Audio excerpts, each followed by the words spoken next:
There she is. There we go. Um, Excellent. Hi, can you guys hear me? Yes. So We can. I have you watching my ceiling right now because, of course, my son decided to wake up exactly as we're doing this video, and I'm nursing. Oh, no problem. Excellent. Like, he was asleep at like 8 o'clock, but of course he woke up just in time for me to be doing this. No problem at all. Hey, that is what you guys do. We love that we get to have the real conversation. So that is great. So you guys are really representing the business tonight, so no problem. I will go ahead and start with our introductions. I want to thank everybody for joining us tonight. We are in season 4, episode 1. I'm super excited for our guest tonight. I am your host, Brittany, and I am joined by my lovely sister. So yes, I'm your co-host. My name is Brandy, and we're just looking forward to get to know more about your retreat, as well as more about both as new moms and just how you balancing it all. Yes, ma'am. Yes. And we're joined tonight by 2 amazing women. They are the founders of Ziva Postpartum Retreat. So we definitely want to get to know you guys, like Bea was saying, or Brandy, sorry, and how you guys got started, your sisterhood, and you guys creating this business. So we're going to just go ahead and put it over on your hands right now. If you guys can introduce yourself, Miss Lauren and Miss Selena, go ahead. You have the floor. I'll start because Selena's a little. Everybody's like looking at the ceiling for me, right? So I'm Lauren. So I guess let's start how we got it founded, I guess. So me and Selena met at a childcare play group. It's called Romp and Roll. We met when our kids were like 3-4 months. They were really tiny compared to the year now that they are. And I remember us just talking all the time and chatting, and we specifically started talking about our pregnancies and our postpartum experiences and just how different they were and how it was a lot of things lacking that we wish we would have had. So after talking for a while, Selena was like, hey, have you ever heard of a postpartum retreat? And I'm like, no, I haven't.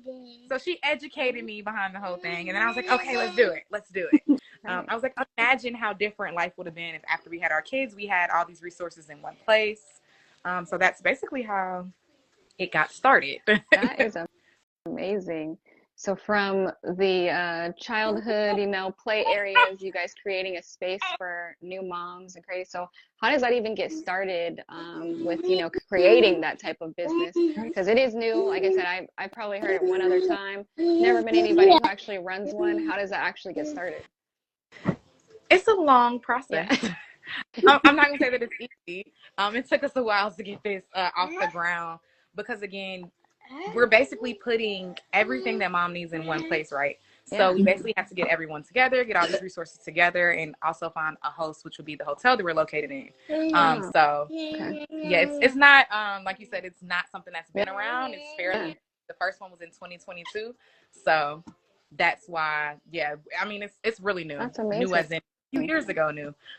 So for us, it took us a good amount of time, probably a little longer than the average business would to open. But again, we had to make sure everything was done correctly. All the right resources were in place to make it happen. Yeah, for sure. Now, can you share any of your personal experiences with postpartum recovery that kind of, jump started this? I know you said you wish you had the resources. What did you guys kind of go through that made it, possible, of course, and just you thinking of ways to assist new moms? I think we both had 2 different experiences, so I'll start with mine, and Selena, I'll let you go with yours. So for me, I have 2 sons. I have an older son, one which is 8, and he's dying to say hello. Come stick your head in because he's been dying to say hi. He's been dying to say hi. I don't have my glasses on right now, but I can still see. Hi, right. So he was dying to come say, hey, thank you for your appearance. He was dying to come say, hey. Nonetheless, so with him, it was like the perfect pregnancy, the perfect postpartum experience. I mean, I had a lot of resources with him. I had a lot of help. I had him while I was in college, actually, ironically enough. So he was like the little college baby. Everyone had him. He was everywhere. It was a lot of help. I was never lacking any help. But when it came with my new son, it was a little different. His dad was working all the time. All of my friends had like moved by that time. So it was just me and this baby. And I'm like, oh, this is different. He had colic. He cried all the time. it was a really hard experience. So I was really depressed, and I didn't really know what postpartum depression was. And then I wasn't hanging around anybody. It was just me and this baby. And then I wasn't eating. So I was forgetting to eat because I was like, the baby's crying. The baby's crying 24/7 as he's hollering out. And so I was like, he's like trying to beat everything down. But nonetheless, the baby was crying all the time, and I just couldn't cook. I couldn't think, nothing. It was impossible. So my second experience really was what pushed me like, wow. So it's not all peaches and cream. It's not all perfect. And I was just thinking, like, imagine if I had someone make me meals around the clock, or somebody can answer my questions. I also was breastfeeding, so I needed help with that. So yeah, that was basically my rough experience. And like I said, Selena can go into hers. Yeah, so I'm paranoid about the camera because I want to make sure that I'm not showing. So that's why my camera keeps doing this, but I'm No kind of like worries. trying to show my face.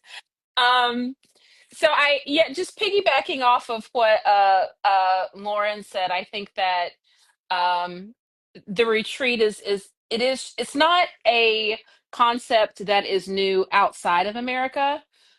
Which when you Right. think about it is kind of sad. Like a lot of other countries have postpartum retreats and it's like a known, like regular thing. But it is new here. And I think the biggest thing is all of the moving pieces, all of the resources, trying to coordinate them under one roof Right. is definitely the biggest challenge. And making sure that mom has a balance too, because you don't want her day to be so full of activities that she's kind of stressed out. Mhm.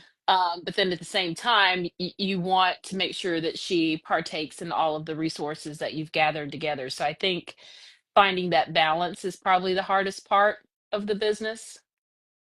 Now I can imagine. Yeah, I saw all of the services that you guys provide. So putting all of those pieces together and really understanding, what women need after they give birth, is so amazing. I just want to kind of understand, what does Ziva mean? How do Right. we select that name? So And then, Ziva is actually a goddess of literally of postpartum. Oh, wow. So yeah, we thought that it was fitting. She is a goddess of, there's a lot of goddesses of fertility, goddesses of childbirth. But she's the only goddess so far I've ever seen of specifically postpartum. Oh, So we wow. thought that was pretty fitting. Oh, that's amazing. That's beautiful. I never heard of it, so that's I've amazing. literally Uh, never heard of a goddess of right, postpartum before. I'm like, wow, never. that's pretty cool. No, that is amazing. And I know you guys said it was a lot of moving pieces. It took you a while to get this established. What was the biggest challenge in bringing this vision to life, and how did you overcome that? I think that was the biggest challenge, bringing all of the like that's just reiterating that was the biggest challenge, putting all the pieces together, getting all the resources under one roof and coordinating them was by far the biggest challenge. Yeah. Now, you guys said that you have a place where it's hosted, things like that. So is that something that you have to, get special clearances for, with it being in a hotel space? Like, how did that part come about? Yeah, we definitely had to work with the hotel in order to be able to rent out the space. So there was a lot of like, speaking with the hotel and coordinating with them and coming to an agreement. It's amazing that you can even find that. Like I said, something that's so new to me. Like you said, it is in other countries. I know there are some Asian countries that I did know of that had stuff like that. So you guys bringing it here, especially for, I don't see this a lot for women of color, where it's even thought of, our care and things like that. So this is absolutely amazing. Want everyone to ask questions, of course, because I'm going to dive a little deeper, because this is something that I really find to be needed, and just a great feat that you guys have there created. is a Yeah. question Oh, in the cool. Yeah. comments. I know I was about to say, I know you bought them. Because Dig deep. Before you jump in, we do have a question. It states, point me to the doulas and midwives. Do you know any? And can you call me Adawam? Adawam? Is that how you pronounce it? But he wanted to know if there were any doulas or midwives that you The at the retreat? Right, that's a good I'm question. sorry, I'm not under. In general or at the retreat? I was gonna ask in general or at the retreat. Right. I mean, are Because she that's asking dependent if on we where you are. know any? Yes, we definitely know some because there are doulas, not midwives, but there are doulas that are at our retreat. Yes. Amazing. So if you guys are in the North Carolina area, of course, where they are located, oh, in general, I think it would be location based. But yeah, they have them at their retreat for sure. Yeah, it would be like location based. Yeah. Hmm. Doulas are easy to come by, just depending on the location. So Hmm. here in North Carolina, of course, when people come to the retreat, we also recommend our own doulas, of course. But we also have a resources list that all of our moms go home with a whole list of Perfect. doulas that we Oh, like. Yeah. that's amazing. Now I know you guys are both mothers. Selena's already in nursing now, and we saw we saw a little one there for Lauren. How do you balance your entrepreneur life with, your personal lives, your self-care even? I think that, well, for one, we always have the kids. Yeah. So we just work with the kids, Oh yeah. honestly. But I think we do still take a lot of time. It's funny, we always talk about like, well, hey, let's go do this or let's go do that. That's not related to business, so we're just not sunk Oh good. into business, right? So it's not just business, business, business. Because I think when you become an entrepreneur, it's very easy to get sucked into that and just forgetting that there's a whole nother life that exists, right? So I think we have a good work, a mom life balance. We are a mom. We are moms every single day, of Yeah. course. That doesn't stop. That doesn't stop. But we do take a lot of like time to just do stuff strictly with the kids. So even if we're working and they're there, we still take the time to do other stuff, go to little Oh, play perfect. areas or go here, go there. So I do feel like we make sure that we just spend a lot of time strictly with the kids and not to mix work and mom life too much. Now I know it's difficult with, you having to always be there, be present, but it's good that this creates a way for you guys to incorporate full family, you know what I'm saying, where you're actually bringing the kids and stuff like that. So that's an amazing way to, start the business as well. Sorry, did you want to go next? My Oh, apologies. yes. I was just going to ask, so what makes Ziva Postpartum Retreat different from your traditional postpartum care? I can take this one. I think that what makes it different is that you don't have to. He's done, yay! You don't have to piecemeal your postpartum care. I know some women may have a night nurse, or they may have a doula, or they may have a pediatrician, Mm, and then you have to make an appointment to go to um, appointments for mental health. It's very right. different when you allow the world to stop, and you don't have to worry about, food or where you're going to eat or laundry or anything else. You're just 100% focused on recovering mentally, physically, and bonding with your baby. So I think that's what makes it very different um, than other postpartum care. I love that. Thank you so much for answering that. And then I wanted to ask, as far as what services or healing practices do you offer to mothers at your retreat? So we have a very extensive list of services that we offer that are included in the price of the retreat. And then we also have add-ons or things that mom can add on to what's already included. So all of your meals are included. You're able to bring one support person with you. That could be your spouse, Wow, perfect. your partner, your sister, your mom. And also, if you have previous children, you're able to bring your children with you as well. There are various childcare classes that are included. CPR class that's included. Mm, There's around the clock doula care. There's short-term nursery care. So let's say mom just needs a break, she needs a nap, or she wants to go downstairs and just have a meal. We can take the baby for up to 4 hours at a time. that's awesome. Um, there's also meditation. There's yoga for moms that are past 6 weeks. And all of these amenities are included. And then mom can also make an appointment with a pediatrician. She can do belly binding, get a massage, mani pedi, all in the Mm, privacy of her hotel room. So those are add-on services. Well, that was something that I needed because Right. Babies. I didn't get all of that. And and I definitely had issues after I had my girls. So but this is just so amazing to me that, women are really being taken care of where, we have to stop the world just to take care of, someone else just at the drop of a hat all of a sudden. So it's amazing. Sorry, B. No, you're good. You're absolutely good. We can have those conversations here, Brittany. It's okay. I know. So my last child, I have 4 kids. My youngest is 10 now, but when I had him 6 weeks early, and I just remember having to crawl down to the NICU because my night nurse didn't take me down there to go nurse my son. So my legs were still trying to overcome getting over a C-section, my third one. And I just remember crawling down there, pressing on a button to get to the elevator, going down to the floor, and someone had to call me on the floor trying to crawl in there. And she helped me up and got me a wheelchair and everything. But like, care for postpartum is it's not what it used to be. They definitely don't care because to them it is just it's building a bill. At the end of the day, Hmm. that's how I view it. Is building a For bill. sure. We appreciate you ladies having a space for us to have that proper care and that proper bonding time with our children after we've had them, no matter if it's our first, second, third, or fourth, or fifth for that matter.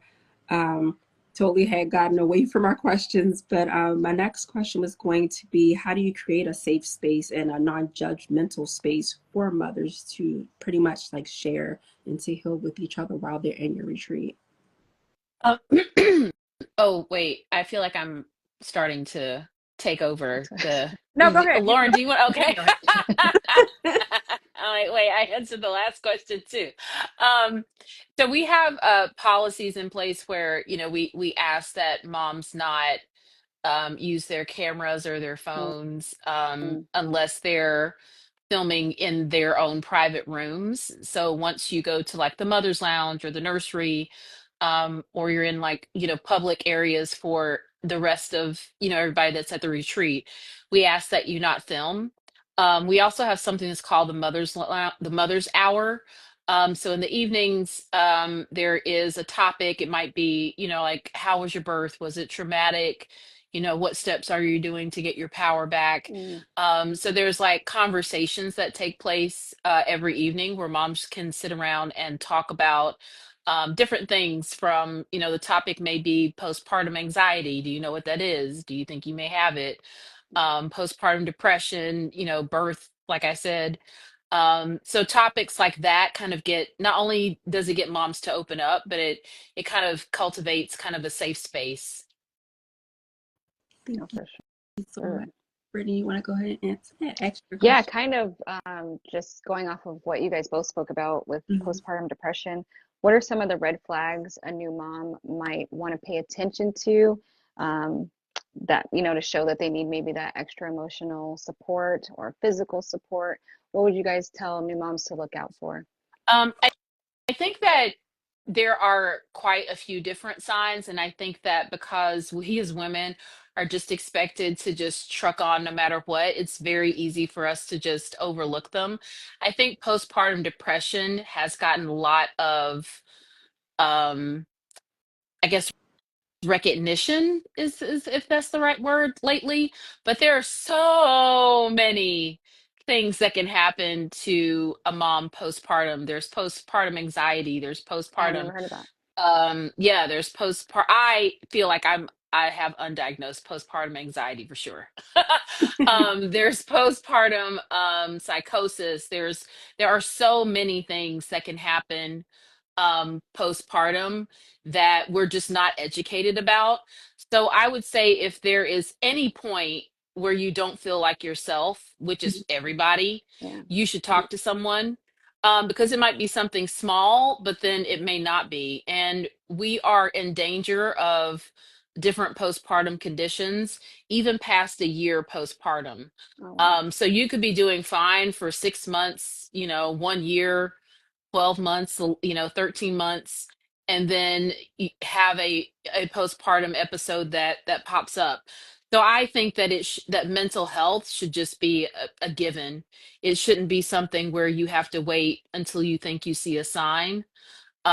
Because going from not being a mom to being a mom, even going from, one child to two or two to three is a Mhm. ginormous, huge change from physical to mental. So I think that seeking mental health aid should just be the norm. It Yeah, shouldn't be about waiting for a sign. It really shouldn't. for sure. I definitely should not wait, especially if you just don't feel like yourself. And a lot of times we ignore our intuition because we figure, oh, you know what, I was just tired, or it was a long night, whatever the case may be, or it's like a hit or miss. But definitely, I feel like if you And feel, we have that stereotype against us, like women are always told that they're being dramatic or yeah, emotional, which stops you from actually trying to seek help because you're trying to go against that stereotype. I've always said that stereotypes they're there to control, Yeah, because you try so hard to go against a stereotype, but you do it at your peril, yeah, mhm. because everyone has emotions. Like it's like everybody has emotions. yes, So for women to get saddled with the whole emotional thing is just, it's unfair. So I think that causes women to ignore signs as well. yes. We were given the hysteria stereotype very very long ago. So, Exactly. and Sorry. I know you spoke about this as well.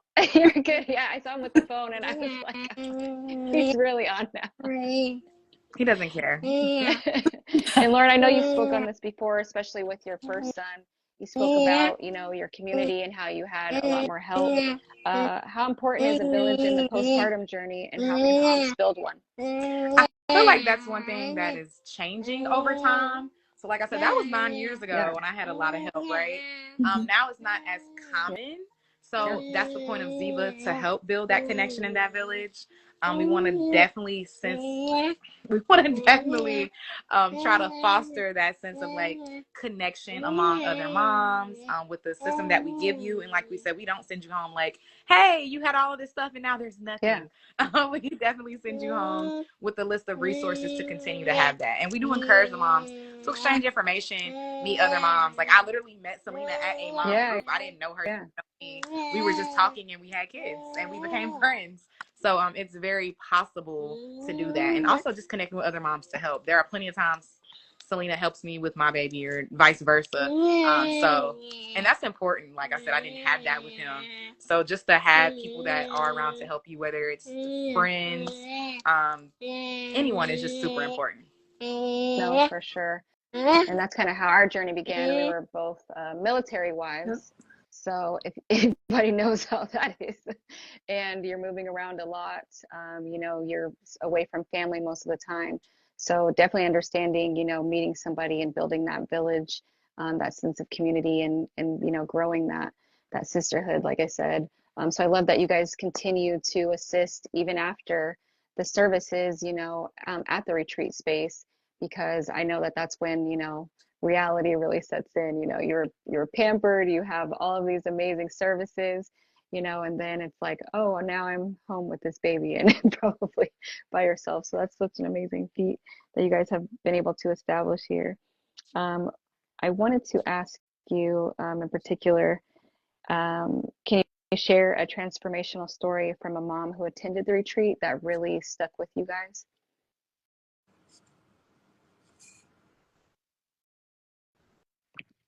Um, that's kind of hard to do because we don't want to tell people stories. Yeah, I know I would not like to hear my story being told, even if they weren't saying my name. I don't think I'd like my story being told. Um, that's actually kind of hard to say. I will just say in general, I think that uh, having a having a place where mom can go where she kind of bridges the gap between, getting booted out of the hospital. I don't even want to say discharged, but just kind of getting booted out of the hospital and going to I'm just going to say it, the joke of the 6 week appointment. appointment. Like that appointment is such a joke. The bridging the gap between those two things, I think, is transformative because you actually feel like you're being supported, Right. rather than just kind of being thrown out to the sharks. I know that for me personally, I felt like I was supported before I tried to have my son. I was supported while I was pregnant, Mm. and then it was just kind of like the carpet was pulled out from under me as soon as I had the baby. They were like, "Okay, bye. Try not to Right. die. See you in 6 weeks." No, for sure. That's exactly how they do it, though. It's kind of like, okay, moving along. Yeah, bye. Next. Mm-hmm. Next. No, you saying that was definitely the experience I had. I did have to stay in the hospital a little longer. But then I went home with my newborn and she was in a Billy Rubin blanket. I didn't even understand what any of that meant, why, she was jaundiced, things like that. And like I said, being a military spouse and being so far away from family, not knowing that I can't really actually hold my kid for the first 6 weeks or so because they have to be in there, if I definitely would have had just community or understanding, of what I was going through, seeing my baby like that and only picking her up for feedings and things like that. So definitely, something that you guys are bridging that gap of, just the understanding of what that first, even the 6 weeks, like you said, 6 months to a year, where you're going through all of these emotions and different, feelings and changes in your life. I love that you stated that, bridging the gap in between because it really is, you feel like you're falling off the cliff. So you guys created that bridge for sure, of understanding what support looks like and how to continue that after, you guys, they're at your retreat. So I absolutely love that. With that being said, what are some affordable at-home postpartum healing practices for moms who maybe can't attend the retreat that you guys also share? Because I know you guys kind of send people home with the resources and have a lot of things online. So what would you guys suggest for women who can't maybe attend? Um, I, I'm not going to pretend like I know what's in someone's handbag. But I would recommend doulas. I would recommend breathing exercises. Mm, Try and get yourself as much mental help as possible. Because I definitely think that mental help is a requirement. yeah, And for just sure. any, I will also recommend like any. This is gonna sound crazy, but they helped a lot. Any podcasts, like a lot. I end up listening to a lot of podcasts, Mm, watching a lot of YouTube channels. That really helps me though. So I would recommend also just using the resources at your hand for people that can't attend, because YouTube and TikTok and all of that is so powerful as well. When you just like, oh hey, I can't reach this right now. I can't, it's not attainable right now. It might be later. So I would just say start there. Oh, we do have a question in the comments. It says, what are some red flags that a new mom might need extra emotional or physical support postpartum?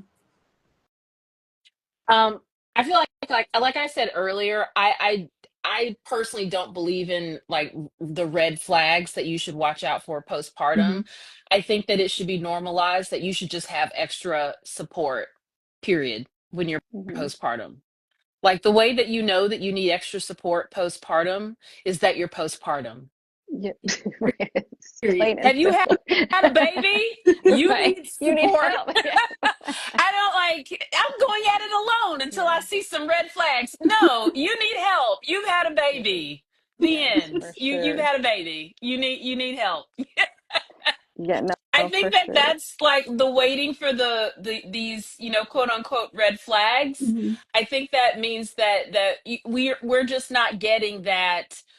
This is already the red flag is the postpartum. Mhm. The red flag is that you've had a baby. That's how you know that you need extra support mentally, you need extra support emotionally, you need people around you that are going to help you, whether it's postpartum retreat or whatever. You already need help. The red flag is you've had a baby. That's For how sure. you know you need help. like, like it's not Seriously. want any of our viewers to think like we're laughing at the idea of that. No, it's true. It's It's true because if you say red flags, and then what you're kind of saying is, well, I'm supposed to go at this alone, but if I see Mm, trouble, then I should get some help. No, you should get some help. Right The end. away, Maybe for Right sure. away. even while you're pregnant. I'll be honest with you. Yes. And you should plan to have some help set up after you have your baby, because the red flag is that you've had a baby. Yes. Agreed. And for the both of you, what's your biggest hope for the future of postpartum care and maternal wellness? I will hope that this is normalized. So Yes. we talk about that all the time. These are not, everyone's like, oh, these are not normal, or these are not, oh, my son is, okay, he's unplugging things. So he's just having a ball right now. He's really whooping me tonight. That's his normal, though. That is, okay. So, since we're in the dark now, thank you. So we will hope that these are normalized, because we talk about it all the time. Like you said, this isn't something that we hear about on a regular. We're not like, oh, we know all about these. We're hoping in the next 5 years they're all over, so that insurance can cover them more, because right now it's considered a luxury, right? But it's not supposed to. This is supposed to be something very normalized. That's not.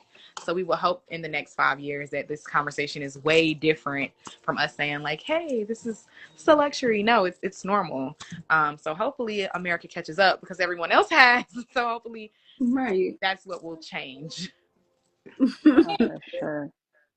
Question in the comments states, what advice do you have for moms who feel guilty about taking time for themselves? I definitely be kicking myself in the butt anytime I want time for myself. My kids are old. I just think it's about changing your mentality. Like I said this earlier, that we as women are socialized and conditioned to be givers, and to be, I don't want to say the word mules, but yeah, we're just we're socialized to be that way. We are, and it's really, really horrible, because men are socialized to pretty much be selfish, but we're socialized to be complete givers, to the point where if we do anything for ourselves, we must be selfish people. And I think it's just a matter of recalibrating and doing the work to get out of that, to deprogram yourself from that. Because I think everybody's grandmother said this, you can't pour from an empty cup. And I actually watched people like my grandmother and like my mom give their absolute all, and actually seeing them do that made me say to myself, that's not how I'm not going out like that. So I did the work. I did the work to say, no, it's okay that I'm a priority. That's okay. I'm a very good person. I give to other people, but it's 100% okay if I want to take care of myself. So I think that we as women, it's just a revolutionary to try to deprogram yourself and get out of that mindset of feeling guilty every time you take care of yourself. Because when you think about it logically, that's crazy. Like, it is. It's the most human thing in the world to take care of yourself. Like, come on. And we feel guilty about it for sure.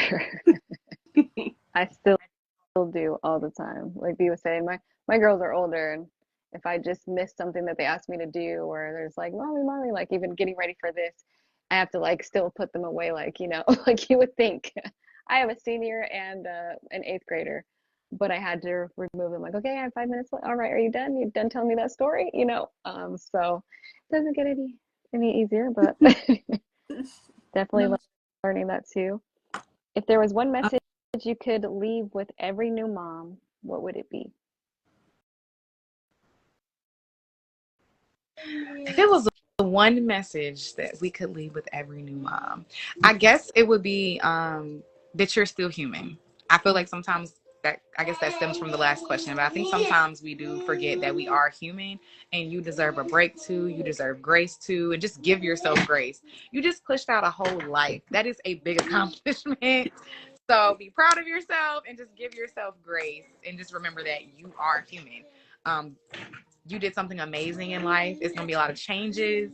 So I think that would be my biggest goal. Like, hey, remember you're human, and just always give yourself grace. I don't think I gave myself enough grace. I'm dealing with my son. I still don't. I'm like running around like crazy all the time. Y'all see he's been like beating me online. I'm like in front of everybody, son. But In front of everybody. I'm like in front of everyone, you're gonna embarrass me. But yeah, just always giving yourself grace and just that extra pat on the back because you're doing amazing. And I don't think moms are told that enough. Like you're doing a great job. What you're doing is like it's really crazy. So you're doing an amazing job. That's my message. But I'll let Selena say hers. I think for me, it would be don't be afraid of embracing the new you. I wrongfully thought that because I was a single mom by choice, which meant that I prepared for this baby, I, wanted this baby, this wasn't a mistake. It didn't occur to me that I would still be a different person on the other side of this. I wasn't prepared for this. So it's like I had to reintroduce myself a little bit to myself. And that part was the hardest adjustment for me because there were some things, big and small, that were changes that I wasn't prepared for. Like one small thing is that I used to wear my nails like long. Like, Long. And I was very proud of my nails. Like it was just part of my signature, just part of who I was. right. I can't do that with him. I'll, scratch his eye out by mistake. And it didn't occur. I don't know why, but it didn't occur to me that it would be an extremely long time before I would ever, maybe never feel comfortable wearing my nails like that before. And that was like my signature. That was like, Yeah. Selena. So there were small things and big things that changed. Like my priorities. I used to be the type of person, like I was a professional bruncher. Brunching was my thing, and now I just have no desire to do it. On a Sunday, I would rather take him to the playground. And it's like those things that have changed about me, I think will probably forever change. Like I'm a different person Right. on the other side of this journey. And I don't think that I realized that I would be because I wrongfully thought that because I chose this, I would be the same me because I was prepared for it. But you're really not prepared that you're going to change and just be okay with that and get to know the new you. And don't try to be the person that you were before and don't feel bad that you're not that person. Get to know and embrace the new person on the other side of having the baby. That is amazing. It- And B, isn't it- I want you to ask this wonderful last question. It's our surprise question. Uh-oh. Are you gonna ask the last Nope, question? go ahead, ma'am. Why you always make me ask? 'Cause I can never ask the question correctly. Yep. Oh, that's why you make me do it. Okay. So I'm gonna ask you ladies this very last question. It does take a bit to answer it because it's pretty deep. From your life up until this point, if you can write a memoir, what would be the title of it and why? Oh, As you think about that. That is a know, good question. That is a good question. I already know. Oh, good. I love He it. was like, listen, I already got it. Selena, you can go ahead. I don't have the answer. I think that if I could write a memoir about my life, the title would be This is Nothing Like You Planned. Ooh. Like from start to finish. I thought I was going to be married with 4 kids and, picket fence and no, but this is going to be nothing like you thought. Like it's going to be 100% different than you thought. All the women in my family had their firstborn is a girl. So I was like, of course, that's going to be me. And here I am with my son. Like it's just like nothing is exactly like you planned it. Like not one thing. Nothing. I love We're that. from plan on up, like Right. Just nothing is as you planned it. Absolutely nothing. And Miss Lauren, whenever you are ready. Sorry, my son is like, it's just in it. He's like sitting here trying his hardest, you guys, to like, he loves to unplug stuff. We're in that phase of life now. So, a memoir of my life would be it's not over yet. Mm. Right? So I feel like it's so much stuff that's just unfinished that I haven't got to do, that I still need to complete. So it would definitely be about like, this is just the beginning, right? I would love to see in 10 years that we have like 10 of these open or 15 of these open, you know? So that would definitely be the name of my memoir, because I always tell people, like, this is not the end, this is just the beginning. So I never want to put a period at the end of a sentence, because we have to keep going. It's just Commas only. right. Commas only. Commas only. Like, this is a big run-on sentence. So we still have so many things to do, so many things to accomplish.